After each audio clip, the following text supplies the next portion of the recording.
काफी बड़ी बड़ी डिबेट्स और ये जब बहसबाजी हुई तो अल्टीमेटली फिर गवर्नमेंट को दबाव में आकर के और ये एक जो बैड न्यूज मैं आपको बताने के लिए बैठा हूं वो ये तय किया गया है कि इस साल। नमस्कार बंधुओं, मैं हूं आपका मित्र शक्ति पांडे, सिडनी ऑस्ट्रेलिया से, और स्वागत करता हूं अपने यूट्यूब चैनल पर। तो वीडियो को देखिएगा अंत तक, काफ़ी खूबसूरत जगहें दिखाने वाला हूं आपको, और इस वीडियो में भी एज यूजुअल आपको बताने वाला हूं मैं काफ़ी इंपॉर्टेंट चीज़ें रिलेटेड टू ऑस्ट्रेलिया। तो देखिए बंधुओं, अब इस वक्त हम आ गए हैं टेरिगल। ये सिडनी से लगभग 90 किलोमीटर दूर है। अगर आप ट्रेन से आना चाहते हैं तो बहुत ही खूबसूरत ट्रेन से रास्ता आपका सफ़र रहेगा, बहुत बेहद सुंदर। और अगर आप कार से आते हैं तो वंडरफुल, आपको मज़ा आ जाएगा। इतनी खूबसूरत ड्राइव, बेहद सुंदर जगह है। अभी हम जस्ट पहुँचे हैं और यहाँ पर पार्किंग वगैरह मिलना थोड़ा सा डिफिकल्ट है। अगर आपके पास में पर्सनल बोट्स वगैरह हैं तो देखिए रैंप बना हुआ है और वहाँ जा करके छोड़ देते हैं। गाड़ी खड़ी भी है और उस पर पीछे ट्रॉली लगी हुई है उसकी, उनकी अपनी बोट की। तो यहाँ पे बोटिंग वगैरह भी है, सर्फिंग वगैरह भी है, और यहाँ पर स्कूबा डाइविंग भी होती है, क्योंकि अभी हमने देखा बहुत सुंदर है वो बीच। इधर देखें बड़ी दूर से खाने पीने के रेस्टोरेंट्स, और इधर पीछे साइड में इतने सुंदर सुंदर कैफेज हैं, और पीछे देखिए गार्डन और ग्रास के मैदान। अभी फुल फ्लेज गर्मियाँ यहाँ पर शुरू नहीं हुई हैं। I love it over here. It's very beautiful place and it's the first time we are here and we are really enjoying it. ये देखिए सब पीछे जो खड़े हैं काफ़ी लोग, ये स्कूबा डाइविंग वाले लोग हैं।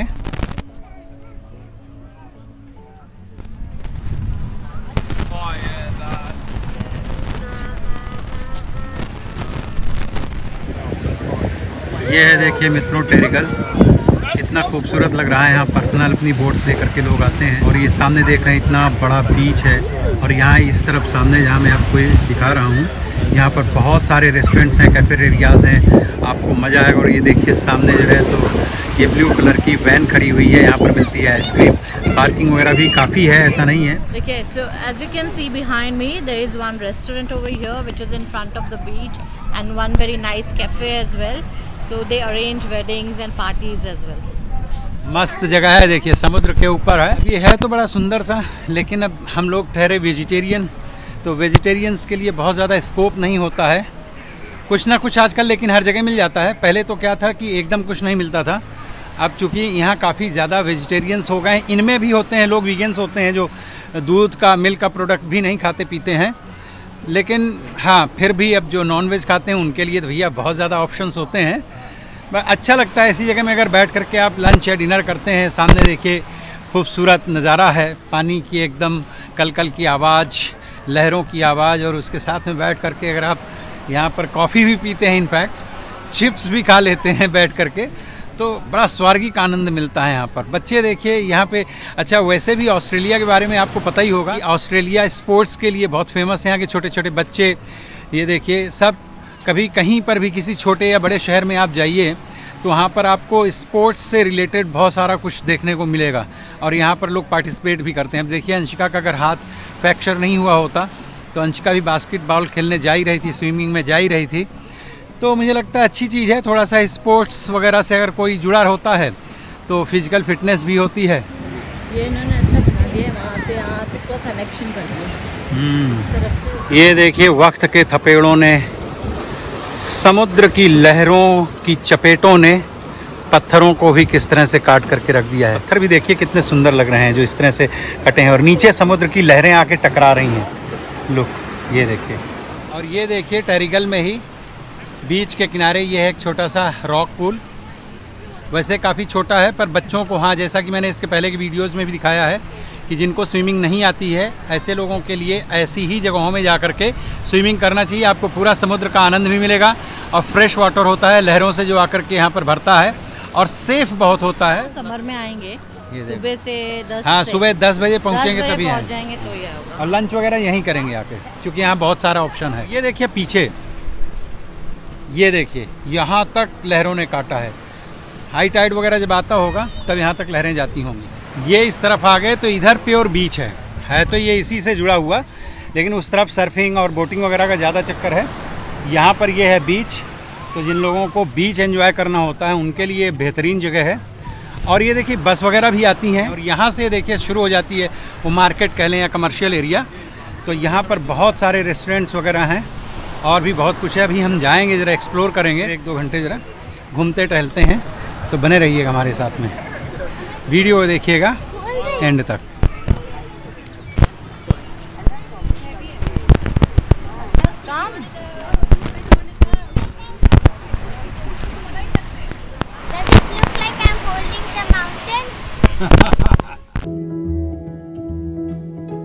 तो ये देखिए मेरे पीछे बना हुआ है टॉयलेट बाथरूम, और यहाँ पर सचमुच बाथरूम आई मीन शावर हैं, क्योंकि यहाँ वैसे भी ऑस्ट्रेलिया में जहाँ कहीं पर भी बीच होता है और जहाँ लोग स्विमिंग करने जाते हैं, सर्फिंग करने जा रहे होते हैं, तो उन बीचेस में मोस्ट ऑफ द टाइम जो है तो शावर्स वगैरह ज़रूर होते हैं। अभी मैंने देखा, मैं यहाँ पर टॉयलेट गया हुआ था। वैसे तो यहाँ सिडनी के आसपास बहुत सारे बेस्ट ऑप्शंस हैं, पर ये उनमें भी अच्छे में भी अच्छा है। तो अब हम लोग क्रॉस करते हैं और जाते हैं रोड के उस तरफ जहाँ पर बहुत सारी शॉप्स वगैरह हैं, और अंशिका माता को कुछ लेना है। क्या कैंडी वगैरह है कुछ? अच्छा, थोड़ी देर छाया में बैठे तो काफ़ी ठंडा हो गया था। पापा जी को भी चाहिए। हाँ, मेरे लिए भी कुछ ले लो। मैग्नम की अच्छी होती है, क्लासिक अच्छी होती है। रीमिक्स ये क्या है? ये देखो भाई, अंदर तक तो गए नहीं हम लोग, यहीं किनारे किनारे से ले लिया। इधर भी पीछे भी काउंटर है। अब पहले खा लेता हूँ मैं अपनी आइसक्रीम, उसके बाद में बात करते हैं। ये देखिए, टेस्ट तो बहुत अच्छा है। कितने की है ये आइसक्रीम? 5 की है सर। इंडियन रुपीज़ में 275 रुपये की हो गई। तो टेस्टी है, अच्छा है।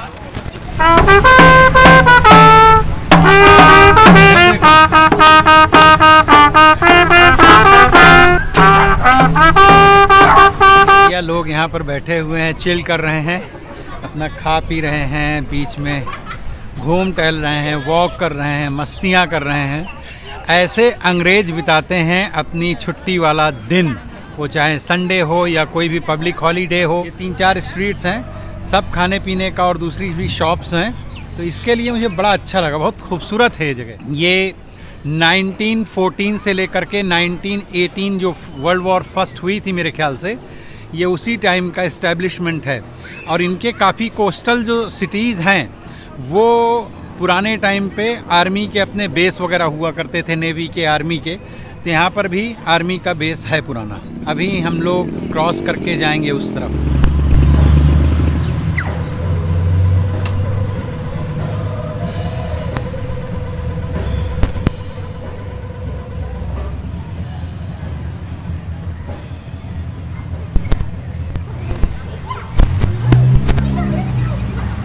पर अब ये सब खाने पीने का एरिया है यहाँ पे। ये वाह, इनके बर्गर वगैरह देखो कितने मोटे मोटे हैं, और ये पीने वालों का आनंद है यहाँ पे भाई। और ये लोग पीते हैं भाई, दोपहर से ही शुरू हो जाते हैं। और आगे भी है भाई, और आगे भी है। ये कितना सुंदर लग रहा है। पर यहाँ हम लोग पार्क कर सकते थे, पर ये 2 घंटे की पार्किंग है। और अभी जहाँ हमने पार्क किया है, हाँ, वो अनलिमिटेड पार्किंग है।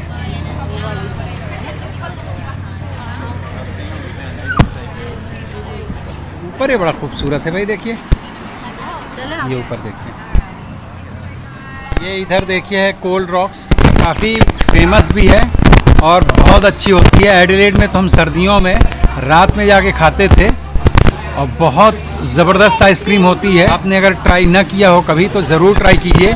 यहाँ 2-3 डिफरेंट फ्लेवर्स जो हैं आप मिक्स कर सकते हैं, और उसमें कुकीज़ वगैरह भी डाल सकते हैं। बहुत सारी चीज़ें हैं, इतना टेस्टी होता है पूछिए मत। तो अभी देखते हैं इसमें हम क्या क्या लेने वाले हैं। और इससे अच्छी आइसक्रीम भाई मैंने कभी नहीं खाई है, मुझे सबसे ज़्यादा ये अच्छी लगती है। हर जगह नहीं होता है कोल्ड रॉक, तो यहाँ पर दिखा तो मैंने कहा चलो ट्राई करते हैं।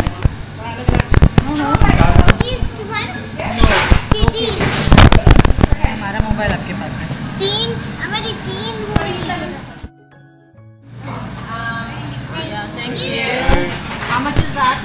पैसा नहीं देगा। तो मित्रों ये है देखिए, $10.80 का कप। ये है लार्ज, और ये इतना बड़ा है साइज़ कि हम तीनों लोगों के लिए मोर देन इनफ है। ये हर जगह नहीं मिलती है। मज़ा आ गया भाई। कोल्ड रॉक के 3 स्कूप डिफरेंट फ्लेवर्स मिक्स किया था, मज़ा आ गया, बड़ा मज़ा आया। लगभग 4 घंटे हमने टाइम एक्सपेंड किया, अच्छे से घूमे टहले, बैठे, खाया पिया। और अब जा रहे हैं गाड़ी की तरफ। ये देखिए कितना अच्छा बैठने के लिए चारों तरफ बनाया हुआ है, किनारे किनारे।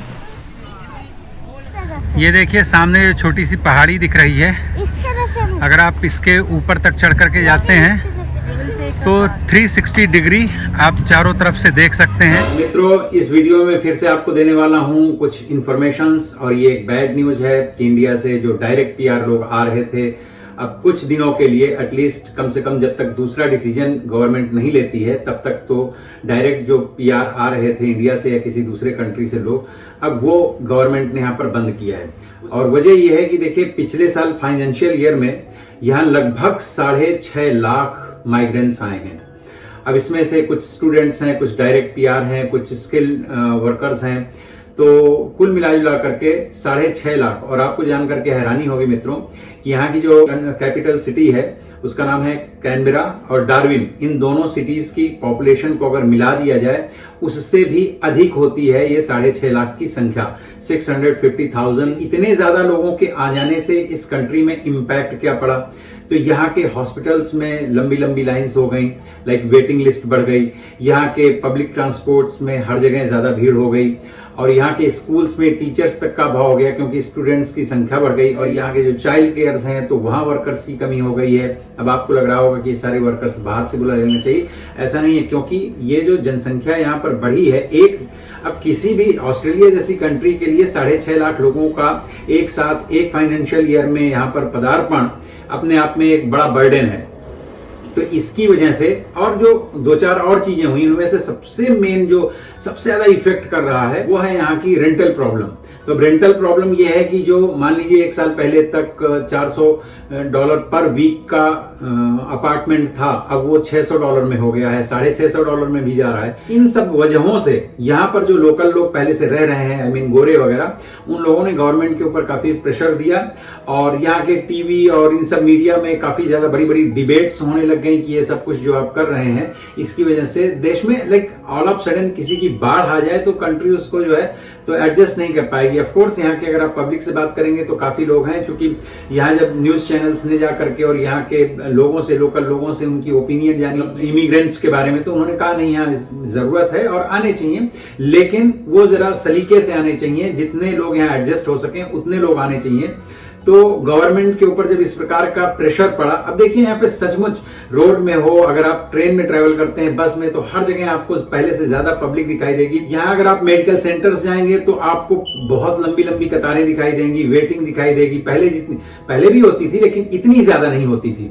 अब यहाँ के जो पहले से लोग रहते चले आ रहे हैं उनके लिए काफी टफ और डिफिकल्ट हो गया। इस साल ये जो इन्फ्लेशन की वजह से महंगाई बढ़ी है, तो होता क्या है कि ये जो इमिग्रेंट्स आते हैं, ये लोग 8 घंटे के बजाय 10 घंटे भी काम करके राजी होते हैं। जिस भी तरह से होगा ये लाइफ को एडजस्ट करते हैं, क्योंकि देखिए हम लोग एक ऐसी कंट्री से आते हैं जहां पे पहले से इतना सारा कंपटीशन है, तो ये चीजें बहुत ज्यादा मायने नहीं रखती हैं, बहुत ज्यादा प्रॉब्लम्स नहीं देती हैं। तो पर गोरों का अपना एक माइंडसेट है, उनकी अपनी एक लाइफस्टाइल है, वो उससे कंप्रोमाइज नहीं करते। जैसे कि अगर उनका 5 बजे या 6 बजे या 5:30 बजे उनका काम जो है बंद होता है, तो उसके बाद अगर उनसे बोलोगे आधे घंटे और कर लो तो वो नहीं करेंगे। हालांकि यहाँ पर अगर ओवर टाइम है तो उसका डबल पेमेंट होता है, उसके बावजूद गोरे अपनी लाइफस्टाइल को लेकर के काफी सिंसियर हैं और वो उसके साथ में कंप्रोमाइज नहीं करना चाहते हैं। और उनको लगता है कि भाई हम जैसे पहले काम करते आ रहे हैं, हमको उसी तरह से काम भी करने को मिले और हमें रेंट वगैरह में भी उस तरह की प्रॉब्लम या चैलेंजेस ना फेस करने पड़े। क्योंकि अचानक अगर रेंट बढ़ जाता है तो वो ऐसा तो है नहीं कि गोरे आदमी के लिए 600 में होगा और इंडियन के लिए वो 700 में होगा, या किसी और दूसरी कंट्री के आए हुए इमिग्रेंट्स के लिए वो 700 में होगा। अगर वो 600 का 700 हुआ है तो गोरे को भी पे करना पड़ेगा और इंडियन को भी करना पड़ेगा, या किसी दूसरी कंट्री से आए हुए इमिग्रेंट्स को भी करना पड़ेगा। तो ऐसी स्थिति में होता क्या है कि फिर गोरों को भी कंपटीशन में आकर के आपके जैसे काम करना पड़ेगा, एक्स्ट्रा काम, ओवर टाइम काम करना पड़ेगा। वो इस चीज को प्रेफर नहीं करते हैं, और ये आज से नहीं, वो सदियों से उसी तरह से जीते आए हैं। तो उनको लगता है कि ये हमारे ऊपर, और दूसरी चीज की जो पहले से यहां पर रह रहे हैं, जब उनके लिए आपके पास रेंटल प्रॉपर्टीज नहीं, उनके लिए प्रॉपर जॉब्स नहीं है और इतने सारे लोग आ जाएंगे तो कहीं ना कहीं ये फिर कोलैप्स होने के चांसेस होते हैं। ये एक तरह से सभी जो यहाँ नागरिक पहले से हैं उनके लिए और आने वालों के लिए, सबके लिए, और एक व्यवस्थित ढंग से जो राष्ट्र, जो देश चल रहा है उसके लिए प्रॉब्लम होगी। तो काफी बड़ी बड़ी डिबेट्स और ये जब बहसबाजी हुई तो अल्टीमेटली फिर गवर्नमेंट को दबाव में आकर के, और ये एक जो बैड न्यूज मैं आपको बताने के लिए बैठा हूं, वो ये तय किया गया है कि इस साल, कि अब जैसे आप इंडिया या पाकिस्तान या श्रीलंका से कहीं से भी बैठ करके डायरेक्ट आप पीआर अप्लाई कर लेते थे, अब वो चीजें फिलहाल के लिए गवर्नमेंट ने बंद कर दिया है। इस साल का जो कोटा आया है वो कोटा बहुत हैरान करने वाला है, क्योंकि पिछले साल 6.5 लाख लोग आए थे। अब आप उसी हिसाब से तुलना कीजिए, हालांकि उस 6.5 लाख में सारे लोग थे, पीआर भी थे और टीआर भी थे और स्टूडेंट्स भी थे। यहाँ इस साल जितने लोगों को ये पीआर देने वाले हैं, तो एक वीजा सब क्लास है जिसको कहते हैं 190 और दूसरा वीजा सब क्लास है 491। पीआर में जो 190 सब क्लास का वीजा है उसके लिए ये देने वाले हैं सिर्फ और सिर्फ 10,300। 10,300 लोगों को ही अब इस कमिंग ईयर में जो है तो पीआर मिलेगा। उसके पीछे भी कंडीशन है, बताता हूं अभी आपको। तो ये 190 सब क्लास में क्या होता है कि ये डायरेक्ट पीआर है, इसके लिए कोई कंडीशन नहीं होती है, ये अनकंडीशनल है। आप ऑस्ट्रेलिया के किसी भी प्रांत में जा सकते हैं, किसी भी शहर में रख सकते हैं, कैसे भी अपनी लाइफ स्टार्ट कर सकते हैं, यहां पर उसमें कोई दिक्कत नहीं है। दूसरा है जो 491 सब क्लास पीआर है, वो कंडीशनल होता है कि उसमें आपको रीजनल एरियाज में रहना पड़ेगा, जैसे कि या स्टेट स्पॉन्सर समझ लीजिए आप एडिलेड हैं या और छोटे शहरों में, जो जैसे सिडनी मेलबर्न जैसे बड़े शहरों को छोड़ करके जो रीजनल एरियाज हैं उनमें आपको रहना पड़ेगा, वो एक कंडीशन है। तो ये दो है, लेकिन वो दोनों ही बराबर है। उसमें एक सर्टेन टाइम पीरियड के लिए आप वहां रह करके फिर आप यहां भी आ सकते हैं, कहीं पे भी जा सकते हैं भाई, उसमें भी कोई दिक्कत नहीं होती है। लेकिन उसके लिए भी इन्होंने केवल 6,400 वीजा एलोकेट किया है। मींस वीजा का कोटा है इस बार 6,400 और 10,300। 10,300 है 190 सब क्लास के लिए और 491 सब क्लास के लिए सिर्फ 6,400।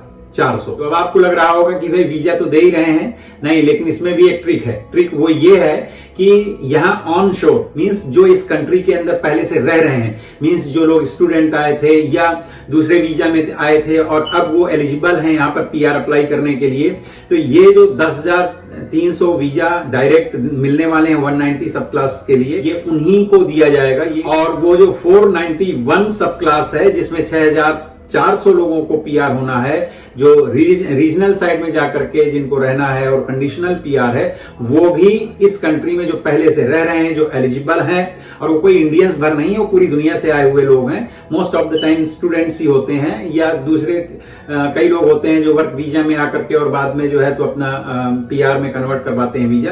तो ये जो एलिजिबल लोग हैं पहले से यहां जो रह रहे हैं, उन्हीं को ये गवर्नमेंट वीजा देगी इस साल। और डायरेक्ट जो पीआर लेकर के ऑस्ट्रेलिया आते थे वो इस साल के लिए जो है इन्होंने कर दिया है बंद। अब ये जो यहां हैं उनको पीआर क्यों दिया जा रहा है? क्योंकि वो ऑलरेडी यहां पर हैं, तो उनकी वजह से जो रेंटल क्राइसिस है या जो दूसरे क्राइसिस हैं वो नहीं होंगे। लेकिन जब न्यू अराइवल्स होते हैं उनकी वजह से चीजें और सिचुएशंस जो हैं बदलती हैं। लास्ट ईयर, अब इसके पीछे एक वजह ये भी है, देखिए कि पिछले साल ही यहाँ नई गवर्नमेंट आई थी, बहुत सारे प्रोमिसेस किए थे। अब जैसे पूरी दुनिया में जहां पर भी ये वोटिंग सिस्टम है, जहां पे प्रजातांत्रिक व्यवस्थाएं हैं, वहां पर ये होता है। तो इस गवर्नमेंट ने तो कहा था कि भाई हम रेट ऑफ इंटरेस्ट भी नहीं बढ़ाएंगे, लेकिन धड़ाधड़ इन्होंने रेट ऑफ इंटरेस्ट भी बढ़ाए और इतने सारे इन्होंने इमिग्रेंट्स एक साल में लिए। ऐसा नहीं है, लाना तो पड़ेगा ही, आगे भी लेंगे। और ये ऐसा मत समझिए कि ये फॉरएवर है, ये हर 6 महीने में या साल भर में इमिग्रेशन से रिलेटेड अपने नियम कानून बदलते रहते हैं। और मोस्ट प्रोबेबली ये दिसंबर जनवरी तक फिर से कुछ ना कुछ नया लेकर के आएंगे नियम और कानून, और उसमें ये जो बाहर से अप्लाई करने वाले हैं उनको भी देंगे, क्योंकि इनको स्किल माइग्रेंट्स की जरूरत, जैसे इंजीनियर्स हैं, डॉक्टर्स हैं या और भी दूसरी तरह के लोग तो चाहिए रहेगा यहाँ पर। लेकिन हाँ, हाल फिलहाल चूंकि यहाँ इतना ज्यादा दबाव है हर चीज का कि उसकी वजह से डायरेक्ट जो पीआर लोग आने वाले थे या जो पीआर इनको देना था वो बंद कर दिया गया है। मात्र 10,300 और 6,400 तो मिला लीजिए तो मेरे ख्याल से कितना 16-17 हजार। कहां एक तरफ एक साल में 6.5 लाख लोग आए थे, हालांकि उसमें सारे इंक्लूड हैं, लेकिन कहां इस साल जो है तो सिर्फ 16-17 हजार। तो ये मतलब नगण्य संख्या है, और वो भी जो ऑलरेडी यहां है सिर्फ उन्हीं को दिया जाएगा। तो ये एक बैड न्यूज थी, पर आप लोग हतोत्साहित ना हो, परेशान ना हो। ये सारी सिचुएशंस जो है साल 6 महीने में ठीक हो जाएंगी। और अगर आप सोच रहे हैं कि आपको ऑस्ट्रेलिया माइग्रेट करके आना है तो डेफिनेटली आप प्रिपरेशन करें। बाकी जो चीजें रह गई हैं मेरे और भी वीडियोस देखिएगा, उनमें कई चीजें मैंने बताई हैं कि किस तरह से आपको प्रिपरेशन करके आना चाहिए। तो आप अपनी तैयारियों को और बेहतर कीजिए कि जब यहां आप आए तो उस समय किस प्रकार का संघर्ष होगा, चैलेंजेस होंगे, तो आप उन सबको बेहतर ढंग से फेस कर सकें। और ये मेरी शुभकामनाएं हैं। बाकी अगर आपको वीडियो अच्छा लगा हो तो चैनल को सब्सक्राइब जरूर कीजिएगा। काफी स्लो जा रहा है मेरा सब्सक्रिप्शन का टारगेट, तो थोड़ा सा सब्सक्राइब करके आप लोग मेहरबानी कीजिएगा और वीडियो को लाइक कीजिएगा, मित्रों के साथ में हो सके तो शेयर कीजिएगा, थम्स अप दीजिएगा और मिलता हूं फिर किसी दूसरे वीडियो में। तब तक अपना ध्यान रखिए। Take care, bye bye.